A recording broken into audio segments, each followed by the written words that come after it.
perhaps you're experiencing grace. You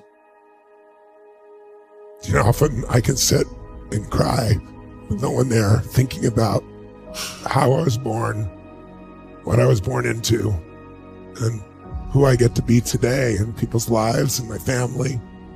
You're telling this, I can start crying immediately. I can relate to it. It's not sadness. I used to think it's sadness. It's just overwhelming grace to know I have done my part, but there was also grace or I wouldn't be here. There's no way. There are many others that were in the same environment and they did not.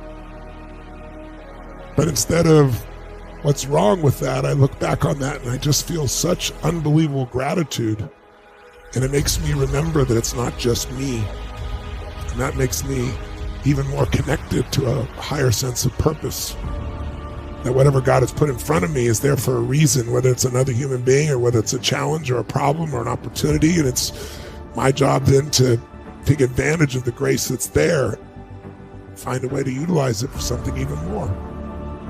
And there's a longing because it's not the Indian culture that you are leaving. You're leaving the part of the culture that discarded humanity. But the Indian culture is a very beautiful culture. It's one of my favorite and Sage's favorite cultures in the world. You've had a chance to go home and reclaim some of the beauty of your culture, and there's some part of you that wants to appreciate that. And you are. You're just beginning appreciating, and there's relief that's going on, and there's also why, and the why, you'll never have the answer to why because you get to decide why. Grace does not have those limitations put upon you. Grace is just giving you the opportunity to have a completely different life. So that's why I want to feed 1 billion people I don't know. And they don't need to thank me. It feels awesome that they never have to thank me.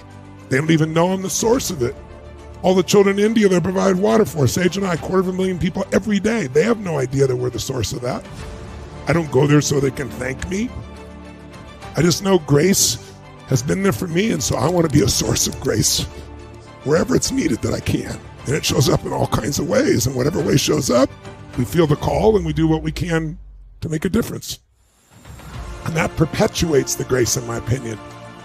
It's a way of giving back for the grace that's already been given to us. The grace of this relationship I have with this incredible being. I don't know a greater being on the planet. It's my wife. Grace of our family. Grace of our dear friends. Grace of our child. Grace of all of you as dear friends. We'll give you on the name of God, how you should honor God, what form God comes in. And the only people that really have a dark life have no faith. But have you ever gone so fast you didn't notice the beautiful water you're driving by? Or the trees? Or the sky? Or the sun? Or the moon? The clouds? Or the wind on your face? You've slowed down enough to start to feel. Part of what meditation is a slowing down. But your preference is to go home. Inside yourself. And to be grateful for all that life has given you, grace has given you, God has given you, whatever you want to call it. I'll call it grace because it's less attached to a single word.